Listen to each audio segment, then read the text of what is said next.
একত্ৰীকৰণ কেনেকুৱা এটা সিদ্ধান্ত? ছোৱালীজনী বিয়া দিলে ছোৱালীজনীৰ মৃত্যু হ'ল বুলি ক'ব নেকি? তেওঁলোকৰ বিবাহ হৈছে, তেওঁলোকে এখন নতুন সংসাৰ আৰম্ভ কৰিছে। বিদ্যালয়খন কেনেকৈ বন্ধ হৈ গ'ল? কংগ্ৰেছেতো গোটেই শিক্ষা ব্যৱস্থাটো বিধ্বস্ত কৰি থৈ তেওঁলোকৰ শাসনকালতেইতো অসমৰ শিক্ষা ব্যৱস্থা বিধ্বস্ত কৰিছে আৰু ধ্বংস কৰিছে। ৰাজ্যত বহু শিক্ষক নিজে চৰম সিদ্ধান্ত লৈছে, দৰমহা নাপায়। কোনোবাই কয় মই নিজে নিজে শিক্ষক, নিজে নিজে স্কুল খুলি কৰি আছে, তাৰ কাৰণেতো চৰকাৰ তাৰ কাৰণে দায়বদ্ধ হ'ব নোৱাৰে। ৰাজ্যৰ হাজাৰ হাজাৰ ঠিকাভিত্তিক শিক্ষকৰ কাৰণে চৰকাৰৰ এক বৃহৎ সিদ্ধান্ত। এই সিদ্ধান্তৰ বিষয়ে এই মুহূৰ্তত উপস্থিত আছে ৰাজ্যৰ শিক্ষামন্ত্ৰী ডাক্তৰ ৰণোজ পেগু ডাঙৰীয়া। মই আপোনাক টাইমেটলৈ স্বাগতম জনাইছোঁ। আৰু ৰাজ্যৰ হাজাৰ হাজাৰ ঠিকাভিত্তিক শিক্ষকৰ কাৰণে চৰকাৰৰ ফালৰ পৰা এক বৃহৎ সিদ্ধান্ত লোৱা হৈছে, সিদ্ধান্তৰ বিষয়ে আপোনাৰ পৰা জানিব বিচাৰিছোঁ। সৰ্বশিক্ষা অভিযানৰ পৰা আহি যেতিয়া সমগ্ৰ শিক্ষা হ'ল, সমগ্ৰ শিক্ষাৰ অধীনত আমাৰ 22,000 কণ্টেক্সুৱেল টিচাৰ আছে। এই কণ্টেক্সুৱেল টিচাৰখিনি পৰ্যাপ্ত নোহোৱাৰ কাৰণে ইয়াৰ লগত ৰাজ্য চৰকাৰৰ তৰফৰ পৰাও, ৰাজ্য চৰকাৰৰ নিজৰ বাজেটৰ পৰা অতিৰিক্ত শিক্ষক ষ্টেট পুল কণ্টেক্সুৱেল টিচাৰ হিচাপে দিয়া হৈছিল, যিখিনি আজিৰ তাৰিখত প্ৰায় 8,500 এনে শিক্ষক আছে। এই ষ্টেট পুল টিচাৰ আৰু সমগ্ৰ শিক্ষাৰ টিচাৰ তেওঁলোক ঠিকাভিত্তিক, আৰু তেওঁলোক ঠিকাভিত্তিক হ'লেও তেওঁলোকৰ নিয়েৰ ৰেগুলাৰাইজেশ্যন ইতিমধ্যে হৈছে।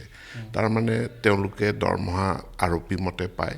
60 বছৰ বয়সলৈকে তেওঁলোকৰ যিটো কণ্ট্ৰেক্ট, ঠিকাৰ ম্যাদটো 60 বছৰ বয়সলৈকে এইটো ইতিমধ্যে কৰি দিয়া হৈছে।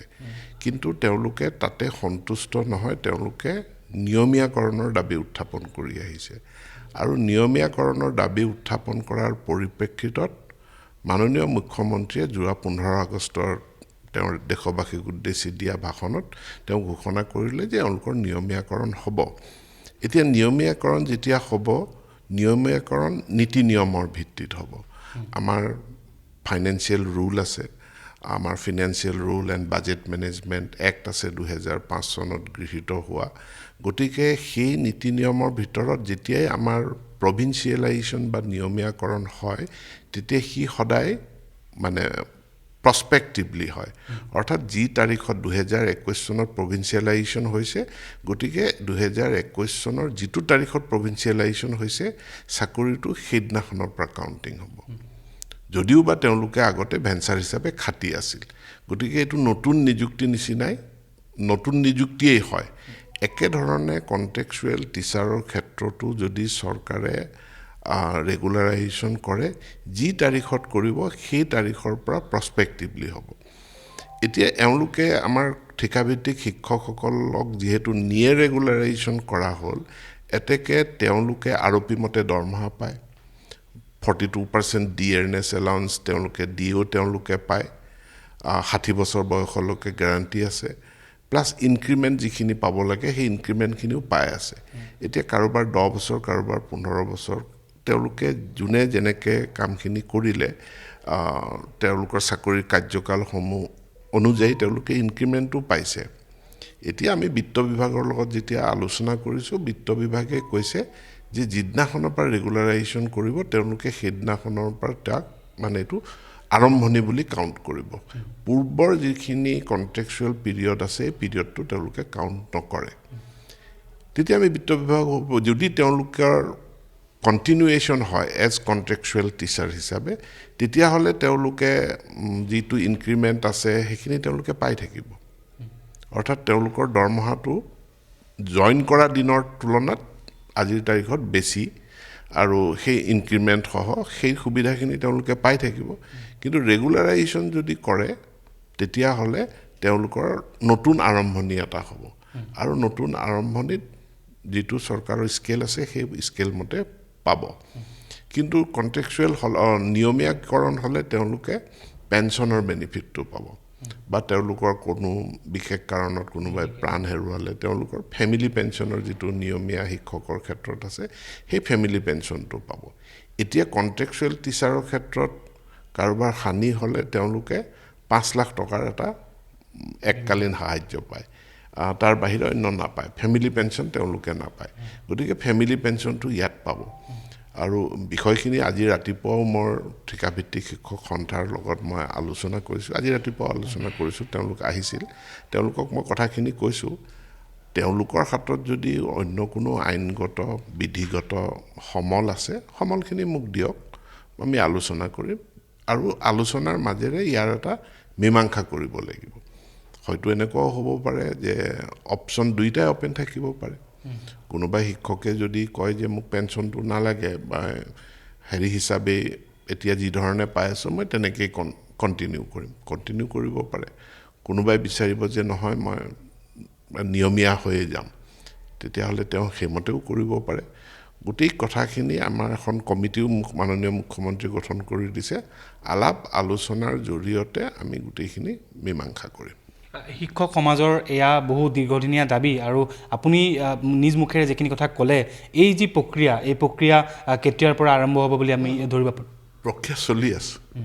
প্ৰক্ৰিয়া চলি আছে কেইদিনমান আগত মাননীয় মুখ্যমন্ত্ৰীৰ অধ্যক্ষতাত গোটেই বিষয়টো আলোচনা হৈছে আৰু 10 দিনমানৰ ভিতৰত আমি এই কমিটিখনে ৰিপৰ্টেই দি দিব চৰকাৰক আৰু তাৰপিছত আমি সেইমতে আগবাঢ়িম ধন্যবাদ জনাইছোঁ এইখিনিতে আৰু এটা প্ৰশ্ন আপোনাক মই সুধিব বিচাৰিছোঁ যিহেতু আপোনাক আমি সাক্ষাৎ পাইছোঁ আলি আই লৃগাঙক লৈ এটা প্ৰশ্ন হৈছে যে চৰকাৰী বন্ধ কিয় আলি আই লৃগাঙক লৈ দিয়া হোৱা নাই ছট পূজাত চৰকাৰী বন্ধ দিয়া হয় আন উৎসৱত দিয়া হয় আলি আই লৃগাঙৰ ক্ষেত্ৰত কিয় দিয়া হোৱা নাই এই প্ৰশ্নটো কিন্তু বহুতে কৰিছে ইতিমধ্যে সামাজিক মাধ্যমত এই প্ৰশ্নটো উদয় হৈছে এইটো পূৰ্বৰে পৰা ৰেষ্ট্ৰিক্টেড হলিডে থাকেই যিসকলে সেইদিনাখন ছুটি বিচাৰে বন্ধ বিচাৰে তেওঁলোকৰ কাৰণে ৰেষ্ট্ৰিক্টেড হলিডে আছে কিন্তু এতিয়া কিছু নতুন কথা চিন্তা হৈছে গতিকে অহা কেবিনেটলৈ 16 তাৰিখলৈ মই অপেক্ষা কৰিবলৈ অনুৰোধ জনাইছোঁ 16 তাৰিখে হয়তো এটা ভাল সিদ্ধান্ত আহিব পাৰে নহয় নিশ্চিতভাৱে 16 তাৰিখৰ কেবিনেট বৈঠকৰ পাছত আমি নিৰ্দিষ্ট কথাটো জনাব পাৰিম আৰু এটা কথা যে বিদ্যালয় একত্ৰীকৰণ যিটো কৰিছে